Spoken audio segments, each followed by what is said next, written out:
Fortnite just dropped a massive new update, completely nerfing the new Nitro item mid-FNCS. I also want to talk about this new OG Fortnite game mode Reloaded, how it works, and do I think it is going to save Fortnite in the current season? There's a lot to talk about. Let's jump into it.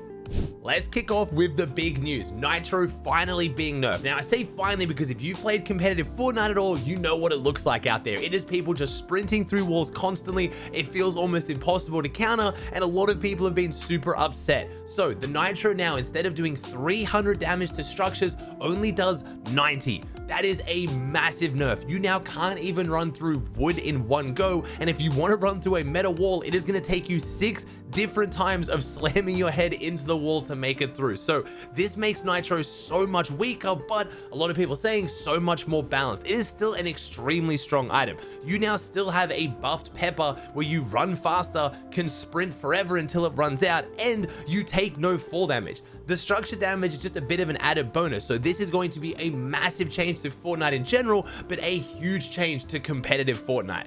Combine this with the fact that the Nitro gloves did not come back to the game. That means we are basically now going into the rest of the season competitively with only Nitro for mobility. There is going to be very few situations where people will just be using the Nitro to run through walls. You can still do it. Obviously, if you pickaxe a wall, get it weak enough, you can then run through and phase in, but it is going to be a lot weaker than it used to be. And now if you're boxed up in metal, you can finally feel safe. So it has been a pretty big update that a lot of people are asking for. I myself personally was still excited to see the gloves come back, maybe just a little bit more nerfed again since the start of the season. I've said I really do like the idea of the gloves as an item. They could have been such a cool addition to competitive. Maybe just tone down the player damage a little bit more and maybe make the hitbox not as big, and I think we had a really good item on our hands. But in saying that, I was always saying I'm down for a Nitro only meta as well. Now there's way less structure damage. This is kind of like a pepper meta, but a little bit stronger. It's still going to be really good for mobility. It's just not going to have that incredible just, slamming power. But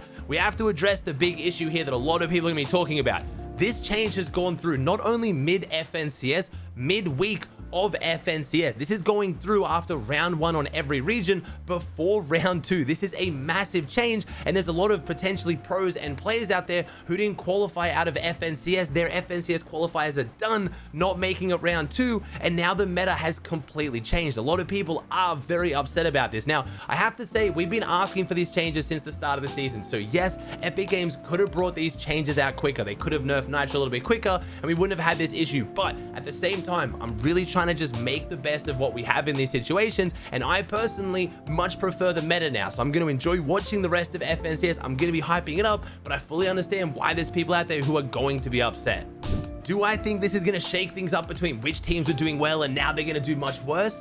Probably not. I think teams who've been doing exceptionally well in this meta, teams like Clix and Venom who've been using the Nitro to take height and playing with it really skillfully, I think they're still going to be fine. This might maybe give a little bit more strength to some of those teams that are able to fight a little bit better with their box fighting and build fighting that haven't really been able to do that because people are just running through their boxes. It also could reward some of those more methodical players like Cammy and Seti who've maybe been struggling to find the same consistency when people can just run into their box and make everything an aim duel. But for the most part, I don't think it's going to shake up the meta as much as if the fist came back. If the Nitro fist came back, a lot of the teams, again, like Clix and Venom, who've been playing really well off high ground in this current meta, everything would change, everything would shake up. So I don't think we're going to see a huge change as far as which teams are dominating, but I do think it is going to make this meta a bit more skillful and will reward the better players and teams, at least in my opinion. We'll have to see.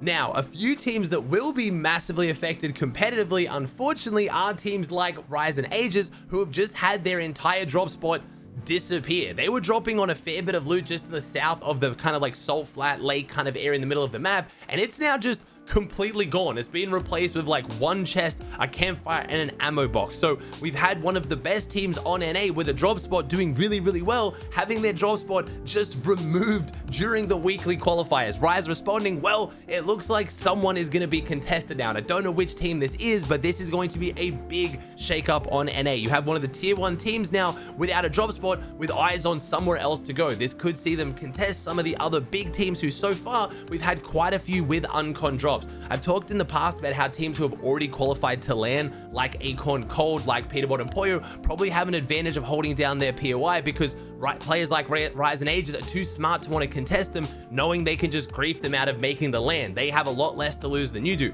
But teams like Clix and Veno, who currently do have a really good tier 1 POI held down and they aren't currently getting contested, that will be very interesting to see how that plays out. Again, they've shown no sign of where they're dropping currently, but someone is about to start getting landed on.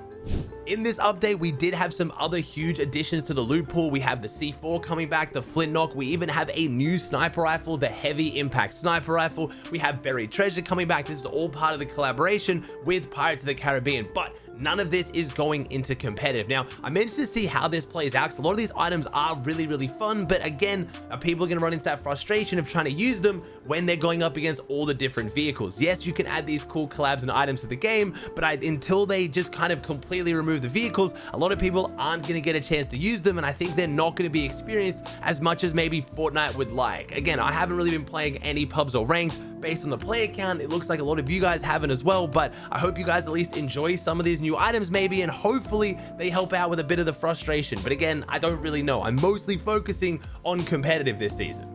Now, let's talk about the brand new game mode and a return to OG Fortnite. Kind of. This isn't the OG Fortnite you've been promised with Chapter 2 coming back at the end of this chapter. This is a mini Battle Royale game mode, but it is taking place on a smaller map that is based on OG Fortnite. You're getting a whole bunch of Chapter 1 POIs like Pleasant Park, Retail Row, Tilted Towers, and you're getting a whole bunch of OG weapons like the OG Assault Rifle and even the OG Pump. This has a lot of people excited. Let's explain exactly how this game mode works and whether I think it's going to be a good addition to the game. It is a mini Battle Royale, as I just touched on. So each game is going to start with 40 players. You can play builds or no builds, but you have to play in squads. There is no solos, duos, trios, or any other game mode. You can play as a fill if you don't have people to play with, but this is one of the main complaints about the new game mode. People saying that they don't have a whole squad to play with. But when I explain how the game mode works, it'll make a little bit more sense. If you've ever played Warzone's Rebirth and Resurgence, it's basically like that. When you die, you can spawn back in as long as one player on your team is still left standing. On top of that, if the player who's left alive manages to get knocks, eliminations, or wipes the whole squad, it'll actually spawn your teammates even faster. You spawn out of a rift in the sky with a gray AR and some builds, or if you're no builds, you'll spawn with nothing, and you can keep going until a certain point of the zone, and that's when respawns stop. It is going to be a much quicker, faster paced version of Fortnite that is a little bit less punishing, so it will be more fun to play with some of your friends who maybe are a little bit more casual, and I think this will lead to some really fun gameplay, especially trying to bring friends back to the game who haven't enjoyed playing as much. And if you aren't enjoying the current season, there are no vehicles. Because this is OG themed, it's going to have a whole bunch of OG weapons and map. There are no vehicles as well, so you don't have to worry about people chasing you down with a turret. You can actually play a little bit of Fortnite, and for these main reasons, I think this game mode is going to be super popular. There are also a whole bunch of rewards as well. You can get gliders, you can get backblings, you get a whole bunch of cool stuff just from playing this game mode. So I do think it will be a success. I really hope we actually potentially get some tournaments on this game mode. I think it could be really cool to see tournaments ran on this. I think you are able to run customs, so if there aren't any tournaments being run, I'm going to try to look to potentially run one myself because I think it will be a whole bunch of fun. As far as questions of does it have a ranked game mode, I don't actually know, despite the fact that the new update is live, because this game mode actually hasn't launched yet as of me filming this video. The game mode is going to be launching at 2 p.m. ET tomorrow or today as of you watching this video. For whatever reason, they put it in the most recent update. They announced the trailer and put out the blog post explaining how it works, but the game doesn't go active until 2 p.m. ET.